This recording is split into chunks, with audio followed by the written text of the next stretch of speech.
Okay, so Joaquín. Yes. Okay, so welcome everybody, to friends here in Canada and friends in Peru and my family, which I hope is there. I think I've seen my sister. And so today I'm gonna talk about the independence wars in South America. Um, I am not an expert by any means, so well, I'll try to tell you about more or less how much I know about it.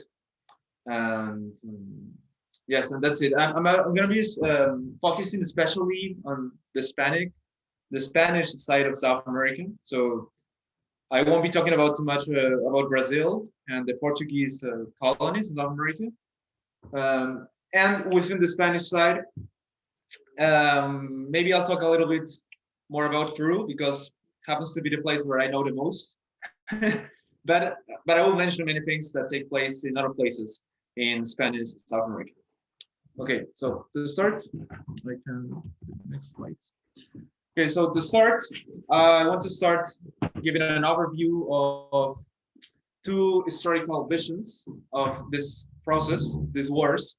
Um, well, the first vision is the one that is that more traditional view, the more traditional approach to the independence wars of America, which, well, is led by this in Peru. The main exponent is this guy, Jorge Basadre. She's a very well-known historian in Peru. And, well, this tradition, it can be recognized especially because it is very, well, it talks very good about the independence cause in a way. So it tries to justify the independence wars, and of course it tries to legitimize the republic that comes after the independence in all the countries, right? And this is the tradition that is taught, I think, in any country in South America, at least the ones that I know of. If maybe Victor or any other guy from South America know about other tradition that is taught at school, please let me know. But as far as I know, this one is the one that is taught at South American schools. So the second historical vision and approach to South American independence is the revisionist view. In Peru, this one is led by Heraclio Bonilla, but I think he's also, well, he has also done studies about other places more than Peru, right? Also Colombia, something about Argentina. So he more or less started this new current. This new current of thought started in the 1970s, and it's a little bit different from the first one, from the more traditional one, because in this approach, he will criticize many of the previous historians precisely for being too condescending to the Republican and to the independent cause, right? The independentist cause. So he will criticize that side, but also, well, there's also some people that think that this guy is very condescending on the contrary, right? To the other side, to the Spanish cause. But personally, I don't find that to be the case. He criticizes both sides, and he mentions many things that do not speak very well of either side. So I find it pretty neutral, right? And this one is the vision that I'm going to be talking about today, because I think that also it's the more interesting one. It's more recent. It's also very widely accepted among academia and among historians in South American history, but it's not widely known by the public because it's not taught at schools yet. I mean, that will be desirable maybe in the future, but it's not taught yet. Well, because of the many things that happen, right? That okay. So I'll be talking about that. So the main four theses by Heraclio Bonilla, which is the historian, are, well, four. And the first one is that in the case of Peru, the independence of Peru would not have been possible without the intervention of Gran Colombia, led by Bolívar, and the United Provinces of Rio de la Plata, led by San Martin. So his thesis is, without these two interventions by Argentinians, well, today Argentinians, but back then Rio Platenses, and Colombians, mainly Venezuelans at the time, the independence of Peru would not have been possible, right? The second one is that the independence of South America in general was not the result of a social consensus, right? Of course, there's a whole spectrum of approval or disapproval of the independence cause. But in general, we can say that it was not the result of a social consensus. So there was not some sort of discussion or academic discussions that were led in a congress or formal setting, right? It was a result of war, and more specifically, a civil war. The third one is that the independence wars totally destroyed the colonial order and the colonial structure in South American society. So there's a period, we can say, after the independence and before the independence, where the society totally changed, right? The fourth one is that independence from Spain, which is the subject that gives the topic, like the title to all this subject, right? Was the least important aspect in the whole process of independence, right? The most important aspects were not related to independence or dependence, in a formal way from Spain, but rather it was about economic interests, social interests, and many other things that had to do with the process of independence, right? The independence was just the facade in a way. Okay, so this thesis has been proposed in his book, which was published in 1972, along with Carlos Spalding, which is another historian from the University of San Diego. And well, since then, they have been the main theses that have been defended by him until this year, that he has gave a conference explaining this and many other things, right? And they have also been the basis for for the whole current, right? Not only in Peru, but also in Colombia, regarding the history of Nueva Granada, in Venezuela, and also other places, right? So also some of the methodological recommendations that this guy talks about are, these are recommendations not to research or to investigate about history, but rather to understand how to read history, how to understand this whole process, right? So what he says is that before the Spanish conquest, right? This is a little bit before what we're talking about today, but it's still very relevant. We have to take into account all Mesoamerica as a region and all of South America, and specifically the Andes as a region. We cannot talk about a specific country and a specific national history, of course, before the Spanish conquest, right? We cannot say the history of Peru at the time of the Inca Empire, because it was not Peru. It will not be accurate, right? Because the Inca Empire, it was not Peru. It was another entity, right? We cannot talk about, of course, the history of Venezuela before the Spanish conquest, right? Because it was a whole spectrum and it was very, very interconnected, right? You can try to draw the boundary, but it will not be any good for understanding the whole processes that take place in South America. And so you have this South America on one side and Mesoamerica, which was another universe in, north of Panama, right? North of Panama. So also after the Spanish conquest, it's also very similar in the way that we cannot talk about a country in specific, but we can talk about the Viceroyalty of Peru in South America and the Viceroyalty of New Spain north of Panama, again, North America, and also very much part of North America, what is this today. And the third recommendation is that, we can only start to talk about national histories after the independence wars, precisely because of what has been said, right? Okay, so to start, just to give the context of what we're going to be talking about, this is the Treaty of Tordesillas, which was signed between Portugal and the United Kingdom of Castile and Leon in 1494. It was arbitrated by the Holy See back then. And at the time, Portugal and Castile and Leon were the two major naval and military powers in Europe and in the whole world in general. So they basically divided the world between Portugal and Castile and Leon, right? It was basically that. Everything that is not Europe or Asia, including Africa, Oceania, and the entirety of America, was divided between Portugal and Spain. This will be the basis of the coming colonial order in South America, of course. So as you can see here, this is South America in 1760. At this point, we have already, well, there have been some important changes in the rulers of Spain. Precisely, there has been a change from the House of Austria, the House of Habsburg in Spain, to the House of Bourbon. But at this point yet, there were many of the Bourbon reforms have not been yet implemented or promulgated by the king, right? So this was the Viceroyalty of Peru in 1760. So as you can see, it was almost all South America.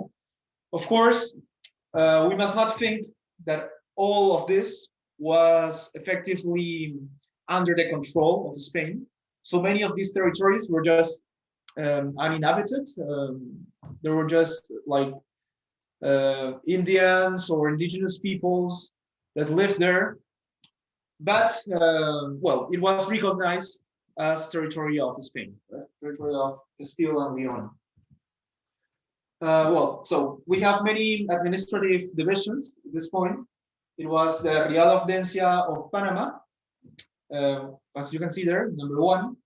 Then we have the Real Audiencia of Santa Fe, number 2. Real Audiencia of Quito, number 3. Real Audiencia of Lima, number 4. Chile, 6. And, well, Chile, Santiago, and Charcas in number 5, right? You can more or less get to see, yes. Why is Venezuela not part of this? Well, it was not a Real Audiencia back then, right? That will come later, not too much later. But it was part of the Viceroyalty of Peru. It was part of the Viceroyalty of Peru back then, yes. So just in 1762, I think, that's when the Bourbon king, he says that we're going to divide the Viceroyalty of Peru into 3 viceroyalties, right? New Granada, Rio de la Plata, and Peru. So that will come a little bit later, but this was before that. Okay. So, well, the Real Audiencias by this were, well, an administrative division, mainly around, it was like a court of justice, right? Like a court. And this will come in 1780 after the Bourbon reforms. So now you can get to see there is Venezuela there, the Capitanecy General of Venezuela, the Audiencia of Santa Fe, the Audiencia of Quito, now part of New Granada, which is the Viceroyalty of New Granada over there. Also, we have the Viceroyalty of Rio de la Plata and the Capitanecy General of Chile, right? The Capitanecy General of Venezuela was part of the Viceroyalty of New Granada up to a certain point, in the same way that the Capitanecy General of Chile was part of the Viceroyalty of Peru up to a certain point, somewhere in the 1790s, more or less, where they were effectively separated, right? Okay. So this whole process of independence has its very beginning. It starts with the Napoleonic Wars. I mean, this was the main event that caused many of the revolts and revolutions that were later happened later in South America, right? Not only in South America, also in Spain, specifically in South America. So okay, so I think that the first thing that we have to talk about is the Battle of Trafalgar in 1805, which also, very curiously, it happens to be on the same day as my birthday. That's some 200 years ago. And I think this was the beginning of the end for the Spanish Empire, more or less. Because in the Battle of Trafalgar, well, the Spanish and French fleets were destroyed effectively by the British fleet. So after the Battle of Trafalgar, the hegemonic naval power in the world is going to become Britain and no longer Spain and Portugal nor France, right? That will have a major impact, of course, because that will make it very difficult for Spain and Portugal later. Well, Portugal not too much because Portugal was an ally of Britain, but especially for Spain, to keep trade and contact with their colonies because they were too far away, and without a significant naval power, this was made very difficult. The second event that is very important here is the abdications of Bayonne, which I think was a thing that was genius of Napoleon, because what Napoleon did was effectively to, well, back then, Napoleon was allies with Spain, and what he did was to invite the kings of Spain to Bayonne to talk about some things about the alliance and stuff. But he knew already that he didn't want these guys anymore in Spain, and he wanted to invade Spain. So he invited them to Bayonne in France, and in Bayonne, he took them prisoners and say, okay, I'm gonna put my brother as the king of Spain, and I'm gonna invade Spain. That happened in 1808, right? And this was after this. Well, this caused many commotion in South America, right? Because this effectively created a vacuum of power. Like, how can we recognize a French guy who has come to the Spanish front? I mean, this was very important at the time. Well, followed just after that, we have the French invasion of the Iberian Peninsula. So after Napoleon, after he took prisoner the Spanish kings, he invaded Spain and Portugal. Joseph Bonaparte was Joseph I. He became king of Spain, and the Portuguese king and the Portuguese court in general, as they saw how the Spanish kings were made prisoner by Napoleon, they flee Portugal. They went to Brazil, and they really took everything with them, right, to Brazil and to Salvador de Bahia, I think, or to Rio de Janeiro. I'm not very sure about that. Okay. And so this effectively moved the Portuguese court and the Portuguese government to Brazil.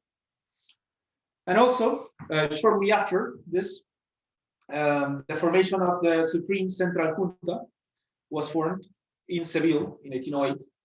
This was the first sort of committee for self-governance in Spain, like in the peninsular part of Spain back then. But Sure. under Joseph Bonaparte? No. This was as part of the opposition, right? Yes, against him. Yes. Later on, he will come to conquer Seville as when he will kick them off Seville, so they will go to Cadiz, and well, a whole mess, right? So, well, after this, after the French invasion of the Iberian Peninsula, there are some events that took place in South America, and two of them are very, very important.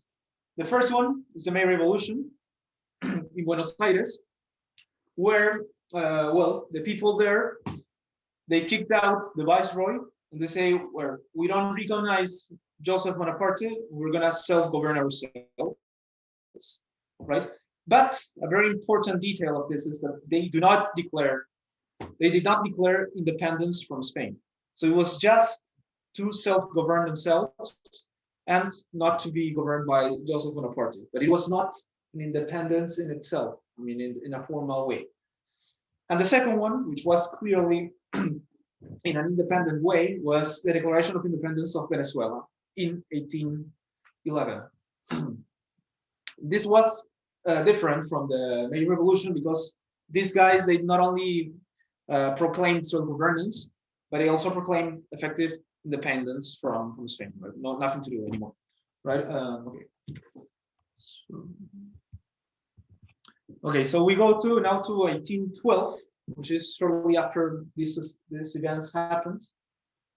And in 1812, I think, well, something very interesting happens, that the juntas that we talked about previously, that they started in Seville, they invited and they basically promoted a congress, inviting many people and many representatives from all over Spain at that time, including, of course, Venezuela and Colombia, well, New Granada, and Buenos Aires and everyone to take part in the Congress that will write the first Spanish Constitution, the Constitution of 1812, right? In order to self-govern themselves while the king is absent.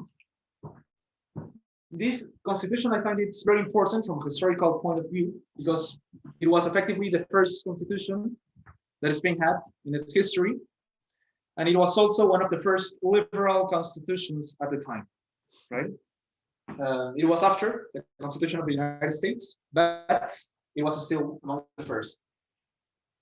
Well, so one of the most important aspects of this constitution were there will be no more distinctions between peninsular Spaniards and American Spaniards. No more, not anymore. The second one will be that they established an electoral process. This was completely unknown in Spain. There had not been any elections before. They effectively wrote that, oh, thank you, that they will establish an electoral process taking into account all the provinces that conform Spain. ¿No? Back then, las Españas. They also abolished the mita, which was the indigenous tribute that only the indigenous peoples had to pay to the Spanish crown. Also, they were probably the only one, or maybe one of the few, liberal constitutions that explicitly established Catholicism as the religion of the nation. And, well, they did not abolish slavery. I think this can be a misconception. Some people might think that, well, it was liberal, so it abolished slavery. It did not. It did not abolish slavery, right? Yes. Also, well, they abolished the distinctions. Well, I think that's pretty much all about it. The Cadiz Constitution of 1812. Well, now, after that, in 1814, after many years of war between the Spaniards and the Portuguese, funded by Britain, they kicked out Napoleon from the Iberian Peninsula. And when Ferdinand VII, which was the king, he comes back to the throne, and the first thing he does is to abolish the Cadiz Constitution, right? And he restored absolutism. In my opinion, this was, I don't know how to say it in English, but in Spanish, la gota que derramó el vaso, right? Like the thing that really, where the end was proclaimed in a way, right? So after this, probably this was the point of no return. So he abolished the Cadiz Constitution, he restored absolutism. This is very important because, as I was saying earlier, the Cadiz Constitution gave many privileges to people that didn't happen. So it was very popular in the Americas, the Cadiz Constitution. In fact, it was celebrated in Lima, in Cusco, in other places as well. And when he abolished it, it was really a big thing, right? Many people would oppose it. And some examples of this is that the indigenous nobility that were in Cusco back then, after he abolished the Cadiz Constitution, they effectively declare themselves, okay, we want to accept it, right? And we want you as king. We are part of Spain, but we want to self-govern. We won't accept that you impose something that is not according to what we want, right? We want to self-govern. We don't want to be governed by those Limians that are in Lima, farther away. Okay, we want to self-govern ourselves. And also, this was very important for the United Provinces of Rio de la Plata, because in the Congress of Tucumán in 1816, they declared effectively independence from Spain. Okay, so we were still part of Spain, but we wanted to self-govern, but if you don't want us to self-govern us, then we go away, right? Now, going now to this, and the result of this was that after they declared independence from Spain, San Martin, Don José de San Martin, which was this guy from a town, I don't remember the exact name, in Paraguay back then, and this is actually a curiosity because he was not born in in what was Argentina, but rather in what was Paraguay. Well, so he came from Spain, and well, he convinced the people in charge of the United Provinces of Rio de la Plata to say, okay, we have to promote the independent cause not only here, but in South America in general. We cannot just be within ourselves and enclosed here, because if we do that, then the Spanish are going to recover, they're going to send more troops. And if there's, for instance, there's very powerful armies in Peru and also in Chile, right? Back then. So we have to take the initiative and promote this cause. Otherwise, we are at risk. And so what he does is effectively to cross the Andes. Now, this was also a very, how can I say, maybe curious strategy that he had, because back then, if you wanted to, the closer path to Peru back then was going through the Andes, but not to the west by going to Chile, but rather going north. And going through what is now Bolivia. Back then it was Charcas. But what happened then is there were many indigenous people that were against the independent cause. So they didn't want to risk like an open opposition, an open battle with the viceroyalty and with the royalist troops. So they went to Chile first, and with the intention to proclaim the independence of Chile. In this painting, we have San Martin to the left and O'Higgins to the right, which is the Chilean general. O'Higgins? O'Higgins. Yes. Bernardo O'Higgins. Yes, Bernardo O'Higgins. He was a son of Irish immigrants in Chile. So after they declared the independence of Chile, then with the help of Chile, of the Chilean government, San Martin, and this is actually also a thing that San Martin does, because he does it even when having the opposition from his government. After the independence of Chile, the Rio de la Plata, the Rio Platense government told him, okay, now Chile is independent, but we don't want you to go to Peru. It's very risky. Many royalists are there. You're going to get defeated. And we don't want to stretch too much, right? So come back with the troops, and let's gather here in Buenos Aires and do our things and concentrate on ourselves. But he said, no, okay, I'll do it. And I don't care about you guys. I'll go to Peru. So he effectively does it. He goes to Peru. And in 1821, he proclaims the independence of Peru. This year is 200 years. So it's also a special year in that sense. Lima? Yes, he goes first not to Lima, but rather I think to some place north of Lima, because Lima was the headquarters of the royalist troops back then, right? And well, so this is a picture, more or less a painting, portraying him declaring the independence of Peru. But it's not accurate, because he was not there at the time of the proclamation, because he was with the royalist troops. He was going with the viceroy to Cusco. And this is very important as well, because when San Martin comes, the viceroy didn't want also an open opposition with the troops, right? So what the viceroy what the viceroy did was, okay, you are here. Okay, I'll go to Cusco, because in Cusco I have a very wide support from the indigenous people and everyone. So I'll go there, I will garrison there, and okay, I'll leave you Lima. You can take Lima. And of course, the archbishop went with him to Cusco, right?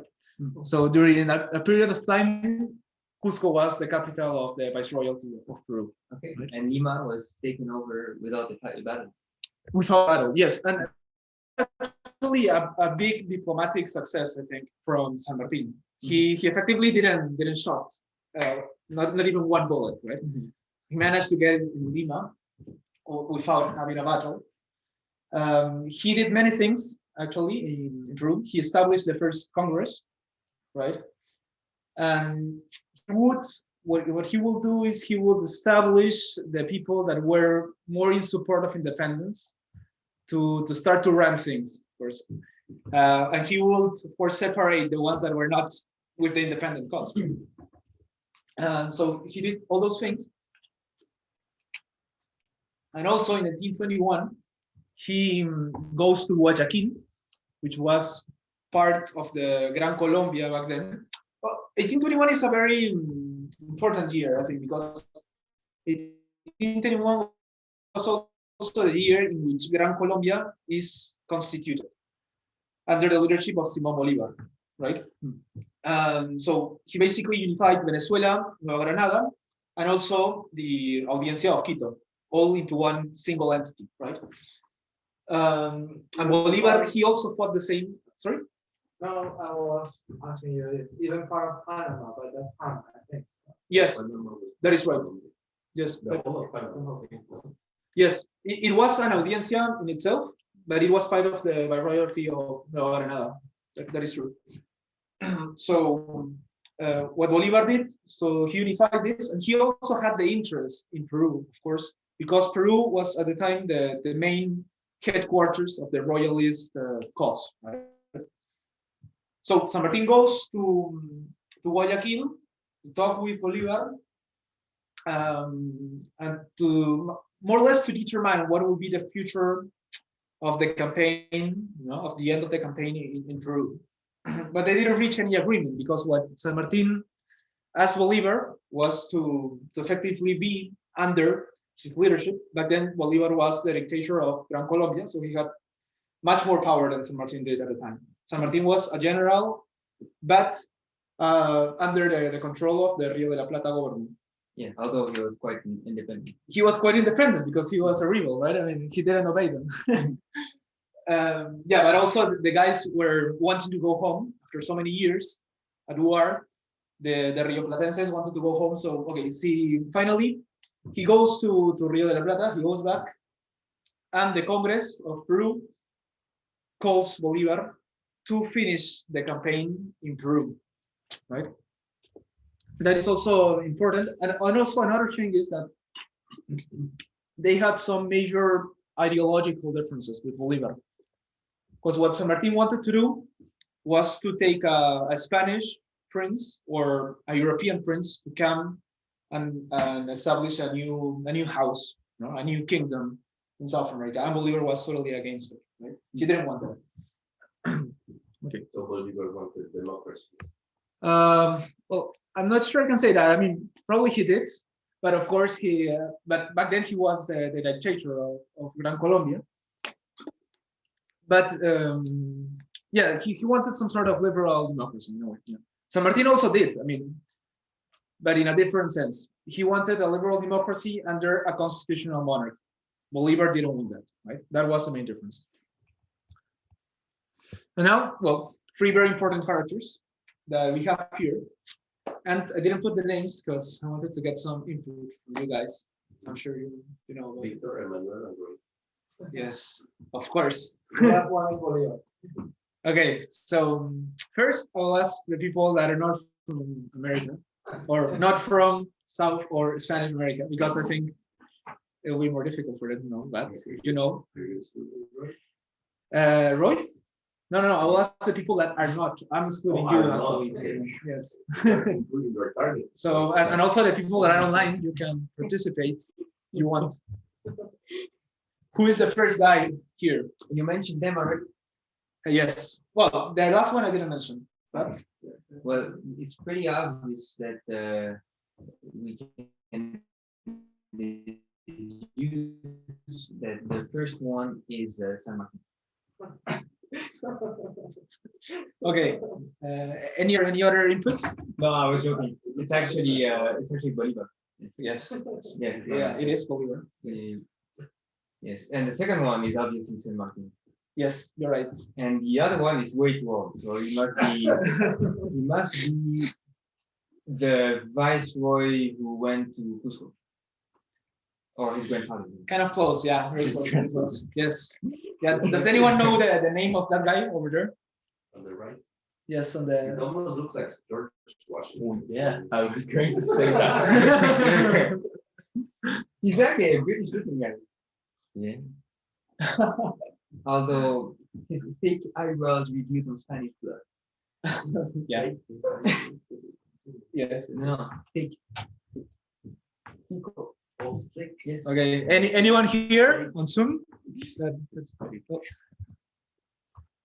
Well, nobody wants to talk. It's Okay. Well, the name of that guy is Fernando de Abascal. He was effectively the viceroy of Peru, although he was not the one who went to Cusco. The one that went to Cusco was Joaquín de la Pezuela. Oh, you? Yes, it was me. Okay, really. My other life. Wow. So, also, well, this guy, the last one, I have talked already about the first ones, but this last guy was very important because after the invasion of the French, he effectively managed to counter the Venezuelans and the Rioplatenses in many battles, right? So as soon as the Rioplatense government declared that they wanted self-government, what he did was, okay, Charcas stops from being part of Rio de la Plata viceroyalty and comes back to Peru, which had already been part of Peru before 1780, right? So he annexed Charcas. He also fought the Venezuelans in Nueva Granada, right? And he kept control of Guayaquil and Quito. So and also Chile, right? So he was everywhere really, and keeping everything under control, fighting all the independence movements in South America until 1816, right? Of course, until after the king abolished the constitution, he stopped to have so much support because many liberal generals and many liberal indigenous nobility and people started to oppose him because he was an absolutist. So he supported the king no matter what till the end. So, well, that was more or less he sent. And after him, the one that became viceroy was Joaquín de la Pezuela, which was the guy that went to Cusco. Right? Okay. So, okay, just I wanted to talk about some controversial topics. I would like to go Okay. if I want to make it. Sure. Okay, don't worry. Bye, Emmanuel. So, some controversial topics about this, about the wars. The first one.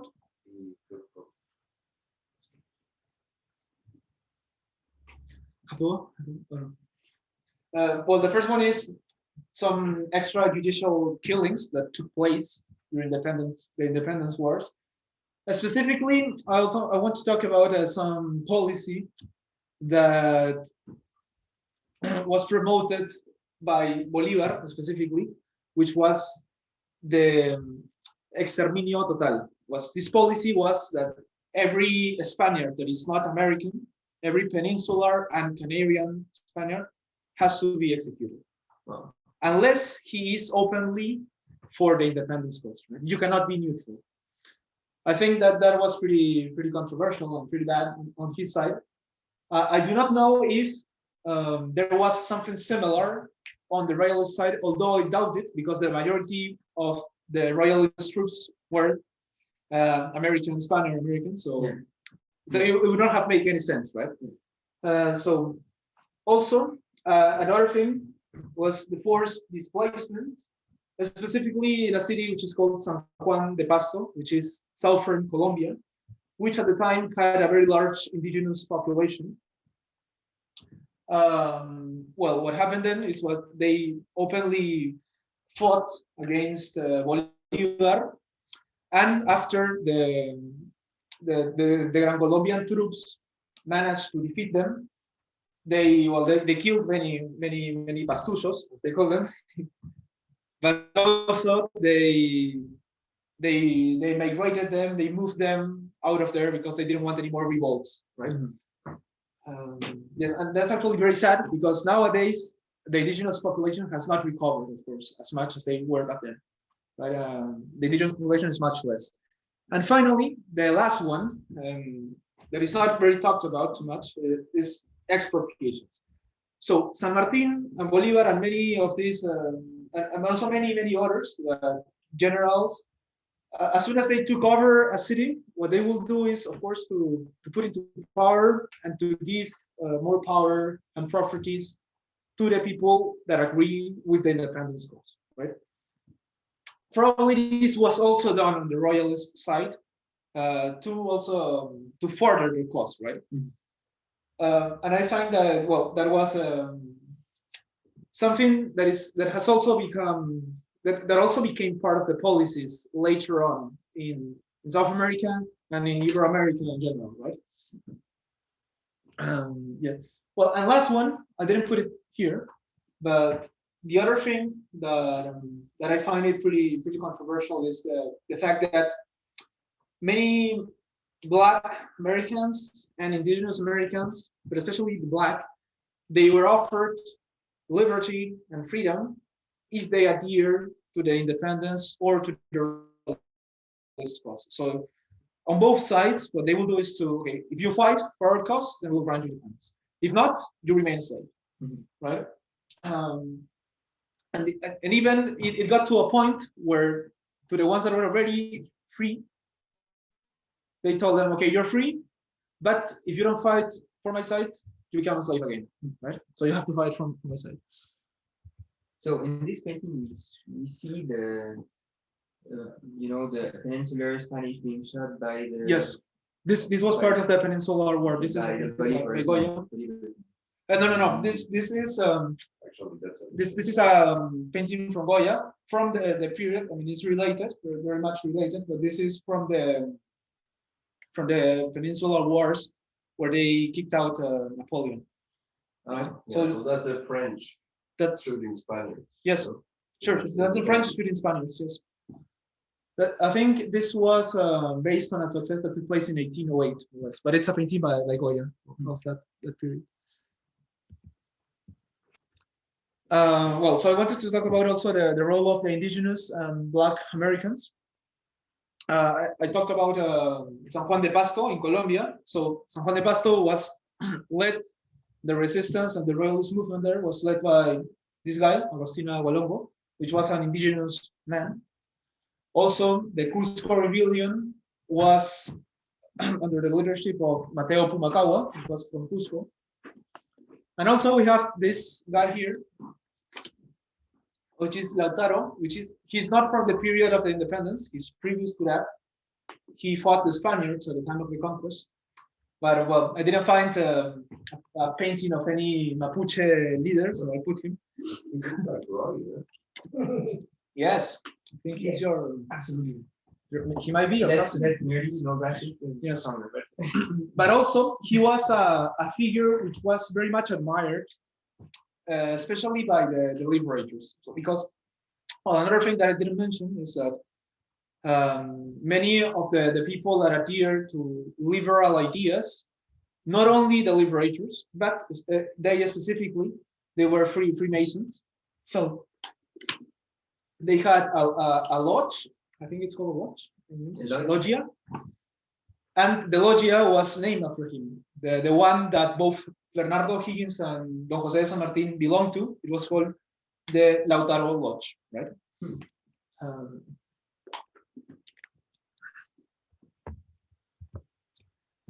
Now, well, we're reaching the end.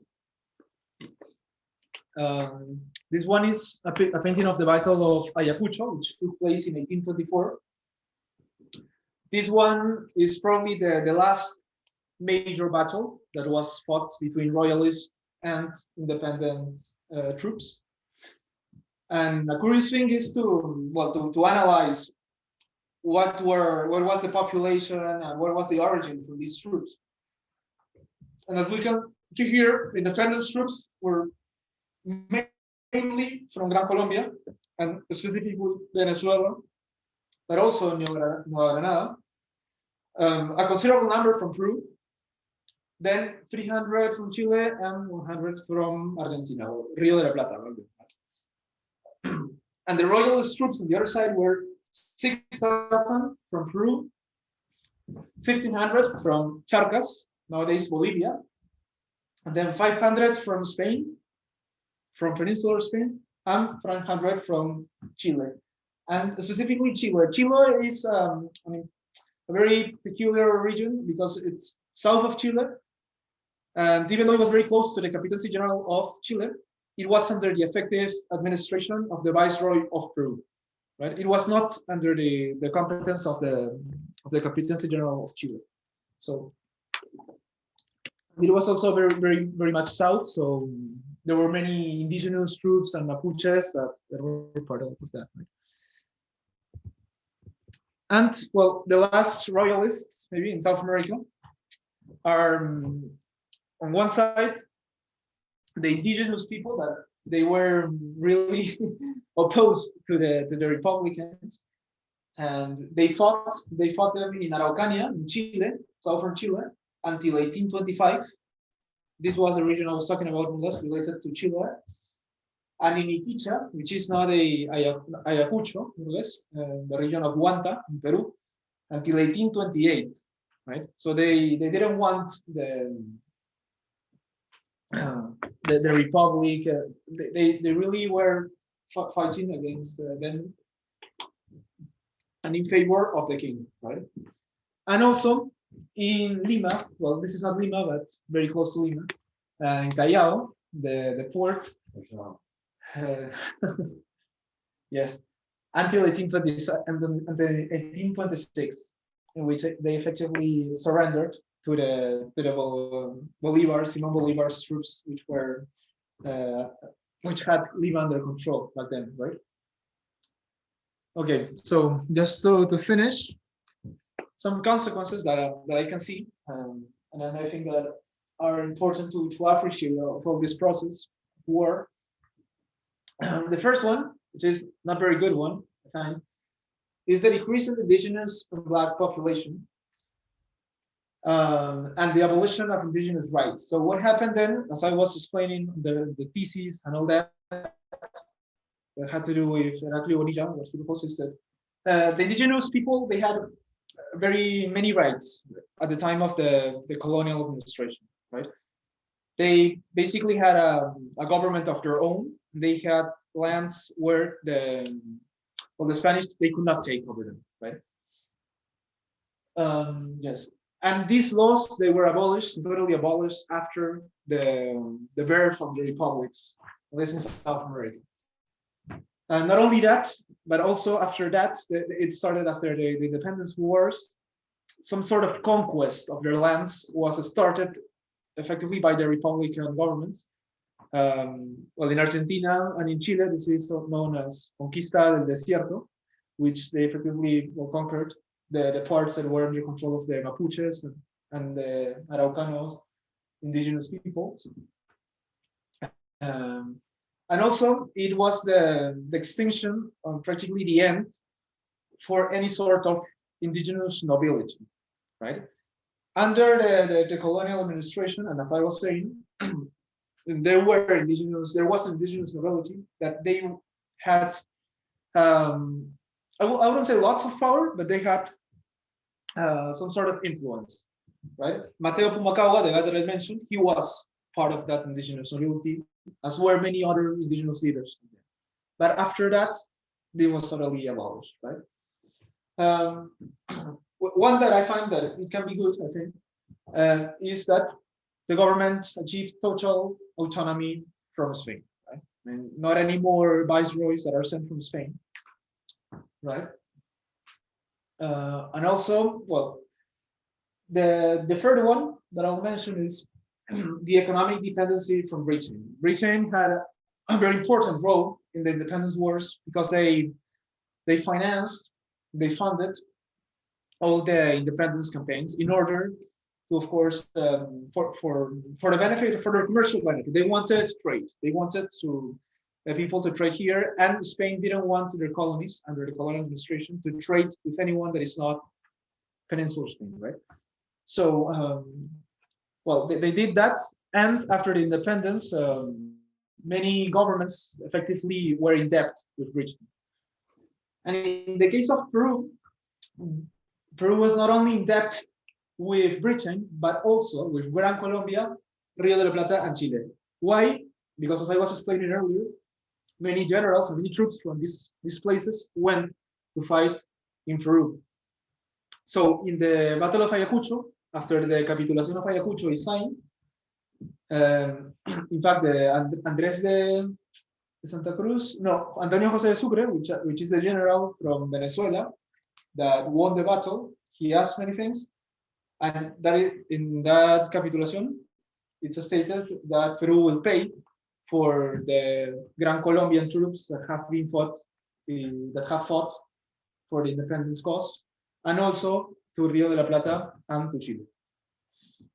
And the last one. So dependency, does it mean simply that, or does that mean, were there other consequences? Like, did Peru have to somehow make concessions in terms of autonomy, Tariffs, property, territory? Not territory, but I mean, it was the debt, but it was also that they managed to get many contracts for Britain. In fact, a later period of Peruvian time, which is the guano boom, it was effectively exploited by British corporations. Right? The government took them, and also in Chile, Chile developed a very strong relationship with Britain. Also, later on, Chile and Peru and Bolivia will fight for some salitre, in South America, in the south of Peru, north of Chile, and Chile is going to be financed as well, funded by Britain. So Britain played a very important role also in the development and the boom that happened in Rio de la Plata. So for this, all the territories, of course, after war, the economy, they went down, except for the exception of Rio de la Plata, because they had a very large ganaderia and pastoral economy. And of course, with the help of Britain wanted very much that. So Rio de la Plata was the only place where economic prosperity was still preserved after the independence wars, right? And the final, is the destruction of an interconnected South American market, right? At the time of the Spanish colony, there were lots of trade between the different provinces and the different regions of South America. And of course, after that, everyone is going to trade with Britain, but not too much between the different countries, right? Yes, so I think that's all. Thank you very much. Wow.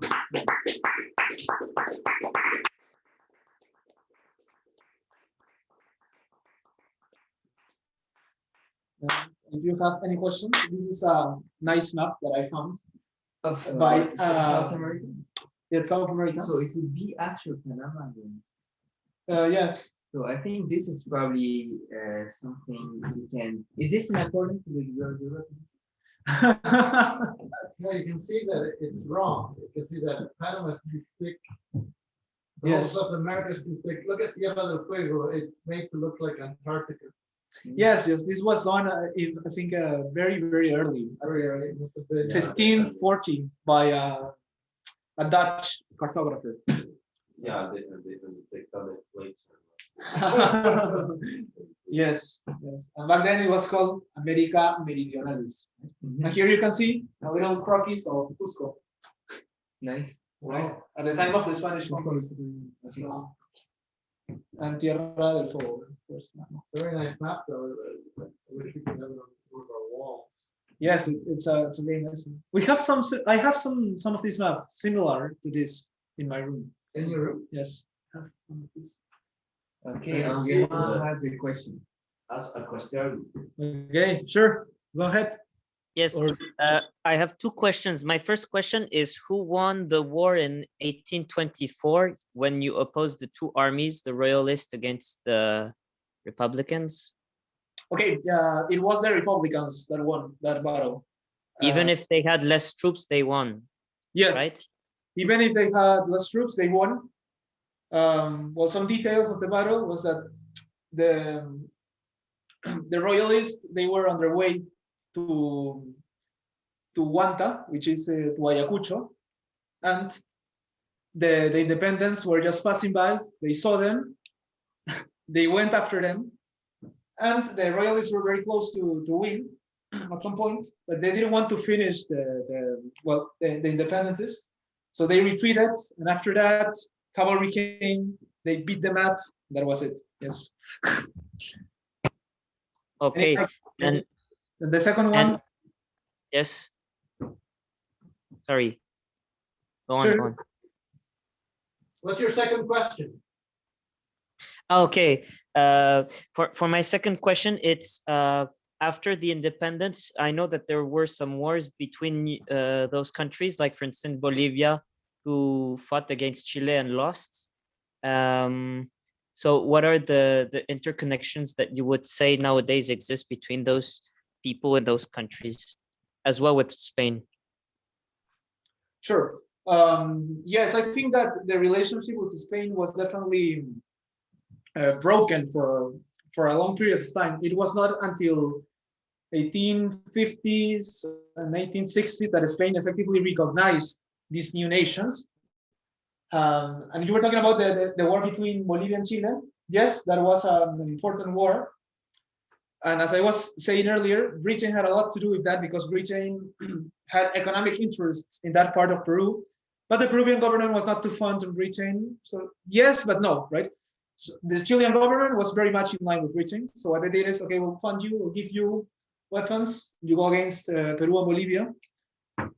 And that is not the only war that was fought with Britain interests in mind, right? It was also, I don't know if you have heard of the War of the Triple Alliance between Paraguay, Argentina, Brazil, and Uruguay.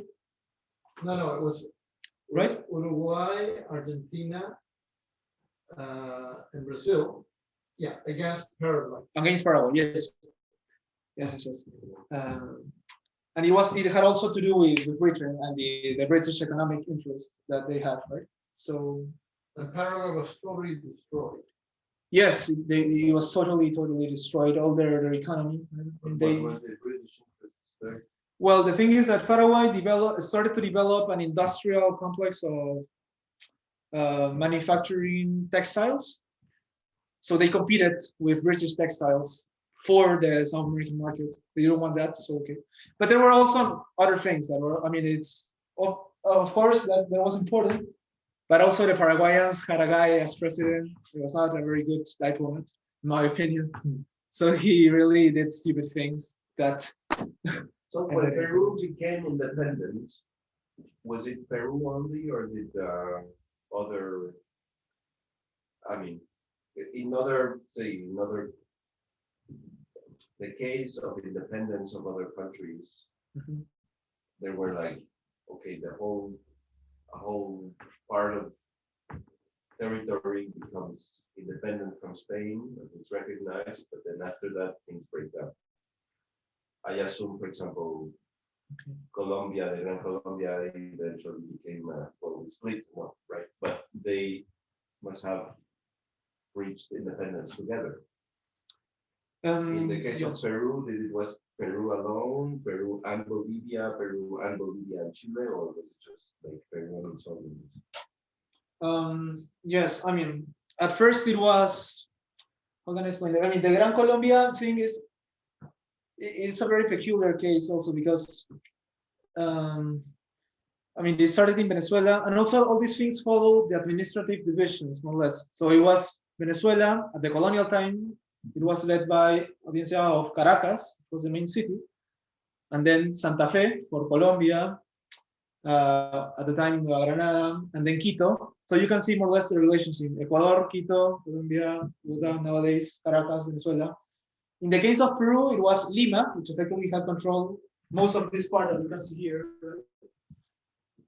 and also with Charcas, which was a large part in all of what is nowadays Bolivia, but Charcas achieved independence later. Yes, in your right independence, it achieved independence in 1825.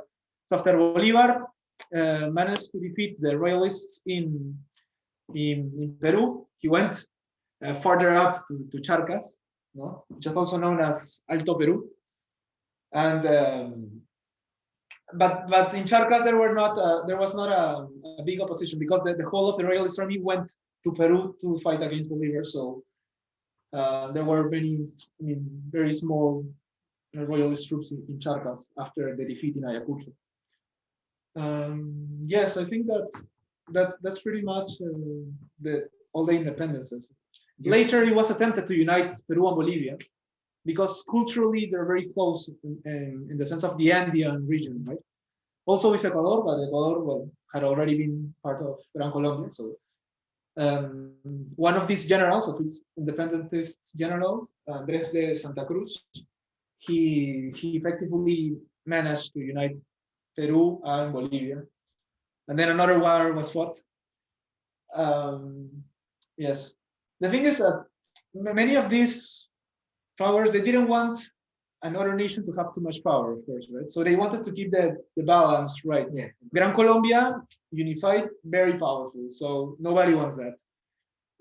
Peru and Bolivia, too big, very powerful. So Chile and Argentina, you want to separate from Bolivia? Okay, we support you, and let's break this down. Okay, so it has to do with that. During this period, what was more or less the population of South America? Well, I don't have the exact number, but I would think it will be more or less around maybe 50 million. That much? Okay. Because if you think about it, like this major final battle of 1824, Yes, sure. that was a battle between 8,000-9,000 guys against 8,000-9,000 guys. It's not much. It's a very small army. Yes. Well, It's amazing how the future of the Americas was decided by small armies, like the Battle of Quebec City, for example. It was hundreds of soldiers, like a few thousand, less than that, huh? And it set the tone for centuries ahead. the Battle of Quebec City was also very few thousands. Yeah, it was the whole total. Even smaller. Even smaller than that. Okay, I think it was that's like interesting. 2,000 against like 5 or something like that. Maybe 2,000 soldiers plus another 2,000 reservist citizens with guns. And very small numbers. Yes, that's definitely true. And up to the 1800s. It's amazing. Like now, the Napoleonic War, Napoleon raised 1 million soldiers from France for the European one, and that's just from France. And so this is a war that involved a few million men. The First World War, all these conflicts are tens of thousands of people. These are handful of men. I think. Yes, that's interesting. Yes, I don't know the exact numbers for the independence wars, although I know the numbers for a previous war that was fought between the indigenous and the Spanish. It was led by Tupac Amaru, and in that war there were 100,000 deaths in general, and that was pretty big at the time, right? So, yeah, that was. Sorry, that was which year? That was in 1780. 1780, 100,000 dead, but like civilians, most of them. No. I mean, well, yes, but no. Okay. Civilians that have gone into a militia to fight Okay. the Spanish or Spanish troops, right? That fought the indigenous that were rebuilt. Okay. So I guess you had lots of warriors, but let's say, warriors with guns, probably much less. And then once you have guys with guns, then the other guys they don't fight from. Imagine. Sure. Well, otherwise you would have expected many more soldiers at this battle after 1824. Yes. Well, I mean, also, I think neither of the two sides were really preparing for that battle. It was not that, okay, we're gonna siege the city. So because if you look at the place of the battle, it really took place in the middle of nowhere. I mean, not nowhere near a city. The two armies were just passing by. They happened to cross each other, and Bolivar said, okay, we won't lose this opportunity, so let's get to them. So yeah, it was also part of the luck in a way. Because they were going to Ayacucho precisely to recruit more troops for the Royalist cause. Okay. Because as I was saying later, in Ayacucho, they fought until 1828, the indigenous people. So this indigenous, if the Royalists had arrived there earlier, Probably they have hot for their side, more troops. Who knows? Mhm. More troops from Venezuela maybe coming, Okay. right? So yes. Hmm. So that was pretty much it. Very cool.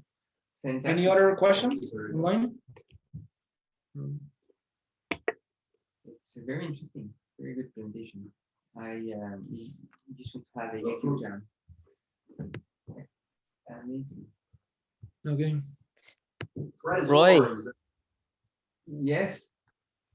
If you want to check the population, you can check the population in 1800, and you got the population. It was about 24, 25 million of Spaniards in the whole Spanish Empire, and Okay. and you can check in Peru. It was 1.4 million people. So Wow. yeah, Okay. you can check the Okay. population on Google if you're interested. Okay. Wow, that's interesting. That's interesting. Definitely. Thanks. Yeah. Hey, Paz, ¿estás ahí? Are you there? Yes, yes, Wow. we're here listening to you. We're paying attention to our history. And now I want to mention that the battle that was in Ayacucho,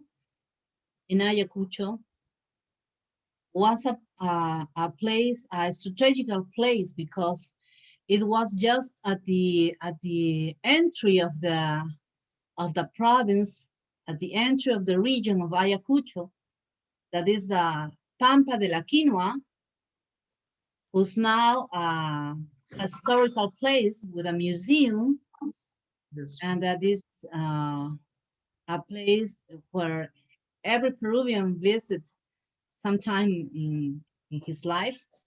And remember, you know, that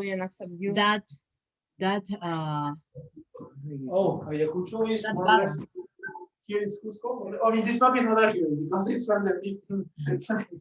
But this is Cusco. Ayacucho must be here. Okay. no saben dónde está Ayacucho. Okay. Okay. Interesting. Yeah, but in reality, it will be much further south. I mean, this map is just for. Yes. Nice. Oh, yes, that's very interesting. Thank you very much. Yes. Thank you. Thanks. Interesting. Okay. Right. Fantastic. Okay, so thank you everyone Thank for you. attending. And Thank you, Joaquin. Thank you, Joaquin. We'll see who's next. So, okay. Tresor. Later, I want one from Angarano, French history. Ooh. We want French history and we want Côte d'Ivoire. We And then yes, by yes, then yes. Diego will have done exploits at his new job and he will be able to tell us stuff. Or he can tell us the history of modern Peru also. First. Okay. Fantastic. Okay, very good. Okay, so Well, thank bye you, bye everyone. Bye bye. Bye-bye. Ciao. Bye-bye. Ciao. So we bring you supper. Well, forget it. Chao, gato flaco. Bye-bye. Ciao, bye. Chao, perro. Chao, todo. Okay, we need to- Desapurado.